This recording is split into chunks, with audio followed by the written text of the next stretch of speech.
In today's video, I'm going to talk about The Number of the Beast by Iron Maiden. It is celebrating its 40th anniversary. So if you have been watching this channel, you might already know I actually did a review of like all the Iron Maiden albums. I did that like prior to the release of Senjutsu. So instead of recording like a full review of a video that I already did, I'm going to do it like a little differently. I'm going to do a track list ranking of the songs from like worst to best in my personal opinion. At the end of the video, I will link that Number of the Beast review I did a few months ago, and you can check that out as well. So the standard album has 8 songs. There was also a Japanese version that was released with like 9 songs. It includes the song Total Eclipse. So for this ranking, I will include all 9 songs. I'll include Total Eclipse as well. I also want to say I don't like dislike any of these songs, so whatever I rank like at the bottom, it's not like I don't like it. It's just the ones that I like the others better. I think like all of these songs are like very good songs. I've always loved them. With that being said, I'm not going to waste any more time. Let me get right into it.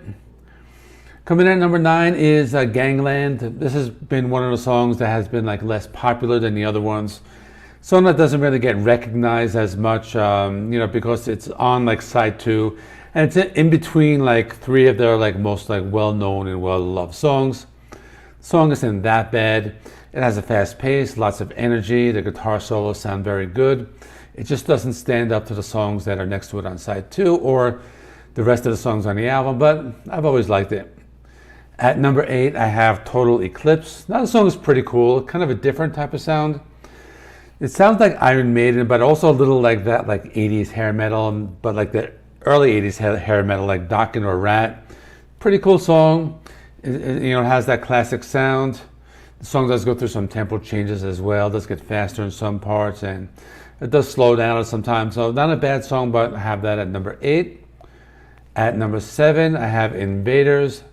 This is the first track on the album. I've always liked it. It's fast-paced. Stephen Harris has some cool bass lines. I've heard people say they don't like this one this much, maybe because of the way like Bruce Dickinson sings the chorus, but I've always thought it was a decent track, not as good as like the other ones ahead of it, but it does kick off the album well, has lots of high energy and a decent song. At number 6, I have 22, Acacia Avenue. This one's pretty cool. It's a continuation of the Charlotte the Harlot story from the previous albums. It has chugging guitars in the beginning. It has a faster pace. And this is Iron Maiden doing like, a fast-paced heavy metal song. It's good. I've always liked it. It's one of like the longer songs as well, a little over 6.5 minutes. Now they use that like longer runtime like very well. There is like a breakdown in the middle where they kind of like slow down. They incorporate some like melodic guitar solos, and then they kind of like speed it up again. So I think that works very well for the song, but the other ones I like a lot better. At number 5 is Children of the Damned. This is a good song. I guess we could call it a power ballad if you want. It does have the clean guitars in the intro. It has the clean guitars in the first verse, and it kind of like brings in like the distorted and heavy like power chords during the chorus. This is kind of like Iron Maiden doing something similar to like Black Sabbath.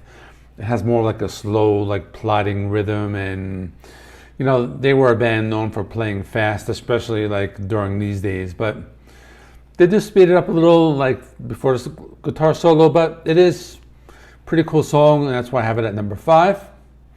At number 4 is The Prisoner. I've always liked this song. Actually, the sound clip at the beginning really like sets it up like very well.